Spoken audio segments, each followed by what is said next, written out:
எங்க அண்ணன் ரொம்ப கஷ்டப்படுறாங்க, பார்க்க முடியல. எங்க அண்ணன் நினைச்சா ராஜாவா இருக்கலாம், மகாராஜாவா இருக்கலாம், சக்கரவர்த்தியா இருக்கலாம். எங்க அண்ணன் அப்படி நிக்கணுங்கிறலாம் இருக்கணுங்கிறலாம் எங்களுக்கு அவசியம் இல்ல. சரியா? இந்த பாவப்பட்ட மக்களுக்காண்டியும் பாதிக்கப்பட்ட மக்களுக்காண்டியும் வர்றாங்க. தயவு செஞ்சு நான் சொல்றதெல்லாம் தயவு செஞ்சு என்ன தெரியுமா, காசுக்காண்டி என்ன வேணாலும் பண்ற கூட்டம் ஒரு கூட்டம் இருக்கு. காசை வச்சு எதையுமே பண்ண முடியாது. கடைசி நேரத்துல மனுஷன் இழுத்து பழச்சு கடக்க போகும்போது உடல் உறுப்புகள் பாதிச்சிருச்சுன்னா உங்களால காசை வச்சு என்ன பண்ண முடியும்? அந்த காசுக்காண்டி ஏன் போட்டுக்கிட்டு இந்த பாடுபடுறீங்க? ஏன் அதுக்காண்டி போட்டுக்கிட்டு குடும்பத்துக்குள்ளேயோ கட்சிக்குள்ளேயோ ஜாதி உணர்வு மத உணர்வு எதுவுமே பார்க்காதீங்க.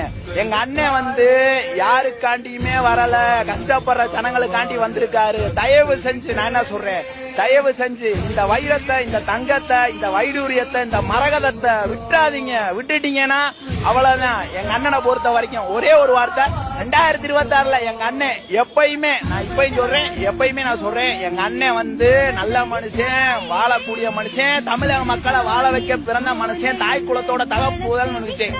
தயவு செஞ்சு டிவிக்கல என்ன சின்னமா இருந்தாலும் சரி, அவரை பொறுத்த வரைக்கும் நீங்க அவருக்காண்டி எங்க அண்ணனோட முகம் தான் 234 தொகுதியில இருக்கிற வேட்பாளரோட முகம். அதை மட்டும்